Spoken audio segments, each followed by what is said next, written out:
It's Katelyn Joy here, and welcome to my video. Today we're going to talk about growing up a sick kid and the things you learn and the things you realize growing up as a sick kid. Some of you may know, when I was 12, I spent the whole summer in the hospital, having surgery after surgery,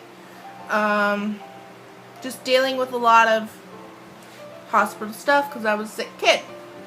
And so today I'm going to talk about a few things that I learned. I'm sorry, I'm just trying to get comfortable.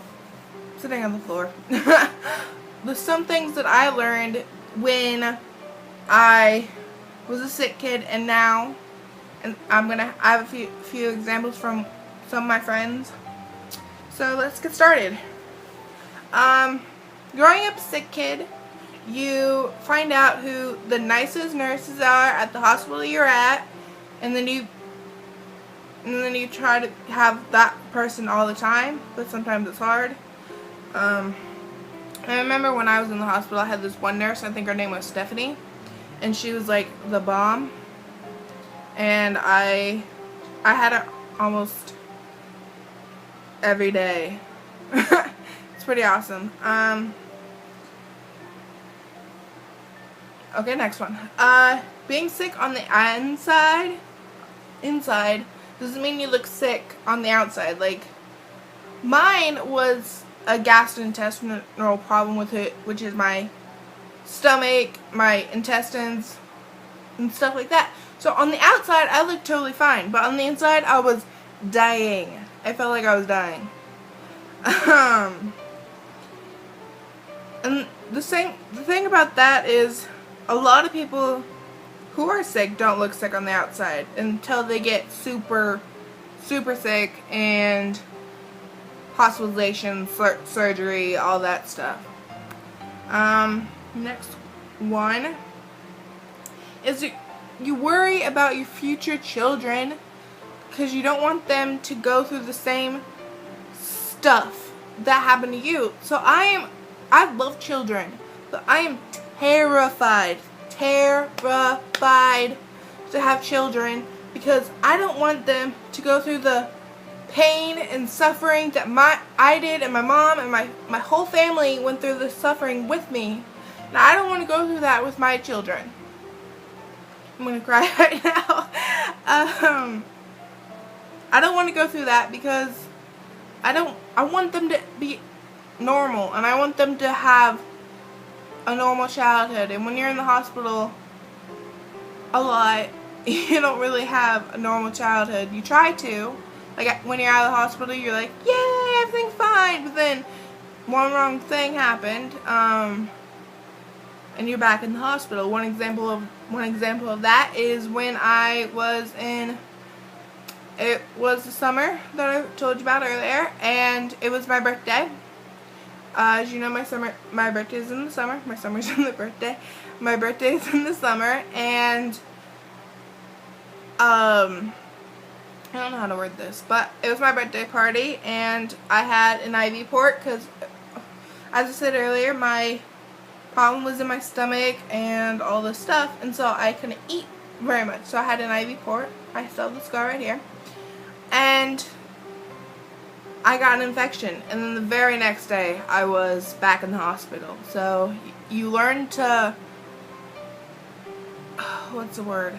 Appreciate. That's the word. Appreciate what you have and what you may appreciate the fun times, because you never know when you're going to be right back in the hospital with another surgery.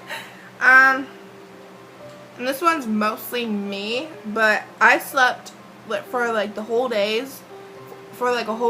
after my surgery because anesthetic makes you sleepy, and I just didn't handle it very well, and so I would sleep for the whole day, and people would come try to visit me, and mom's like, nope, she's sleeping. But I tried to like wake up, but then I would just be groggy, and so my mom's like, just go back to sleep. So there's that. I think that's all for the ones I have on me. I wrote them down. But I have a couple from my friends. I have 2 friends here that were willing to share their experiences and things they learned growing up sick kid. And one of my friends, Lexi, I don't want to say her whole name, but I'm going to say their first names just to be fun. Her name is Lexi. What's up, girl? And she said you may lose some friends, but because people don't understand and don't want to. I actually didn't have this problem because when I got sick, my mom had the school nurse. I was in 6th grade. My mom had the school nurse come and talk to my class and try to explain to them about my illness and my disease. I say disease like I still have it. I do not. But a lot of people don't understand. I understand that. She is also very scared of finding someone to love and who will understand her and her illness. And I also understand that because I'm not a very social person, and that's why I'm doing these videos. I'm trying to break out of my shell some. I'm 22 years old and I'm very introverted. I like staying home and watching Netflix, you guys. But I believe in true love, and I believe in... I'm a hopeless romantic, you guys. I'm sorry. It is true. So if I ever start rambling about love, just tell me and I'll shut up. But I am a hopeless romantic at heart, and I believe that someday I will find love, but they will have to understand me, and I'm a weird person, as you probably can tell, and I am the weirdest person out there, and so I just want people to understand that and deal with me, and so I hope someday I'm going to find that person. That person that loves me for me and all my little quirks and all my scars and stretch marks and missing leg. Yeah, I have a missing leg. Right now it hurts, but another one she said was learn to smile through the pain, and I wholeheartedly agree.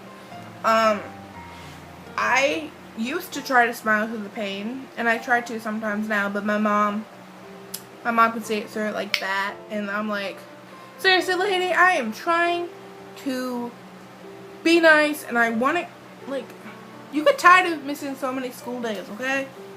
So you just smile through the pain even though you're bleeding on the inside and all this stuff, but you just try to smile through it, so yeah. I think that's all for Lexi, so thanks, Lexi, for those. Another friend of mine is Katie. She only had one, and hers it's kind of sad.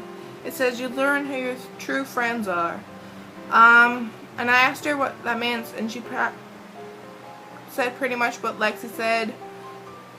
Some friends just don't understand, and some friends get tired of visiting you in the hospital and get tired of you being the sick one all the time. And I had this problem with my sister. My sister is 2 years younger than me, and so the summer I was turning 12, she was turning 10, and she didn't really understand that much, and she didn't understand why her mommy was missing for 3 months. She didn't understand why her sister was in the hospital and her sister just lost her leg and all this stuff. So I want to say thank you for everybody who's watching this, and I want to thank my mom. I think I'm going to dedicate this one to my mom. She was with me through thick and thin, and she helped me grow to the awesome person I am now. She is probably one of my best friends. I don't want to get too emotional, so I guess I'm going to go now. If you like this video and you want more like this, please give it a thumbs up. Thumbs up. And hit that subscribe button down below. And also comment if you are a sick kid or know a sick kid and they're going through some of these problems, or if they had other ones. So please comment them down below in the little comment box thing. Oh yeah, don't forget to subscribe to my Instagram, Snapchat, and Twitter. They're all Katelyn Joy 101, so it's pretty easy. You can probably find me. I think that's it. Please have a good day and be nice to others. Bye!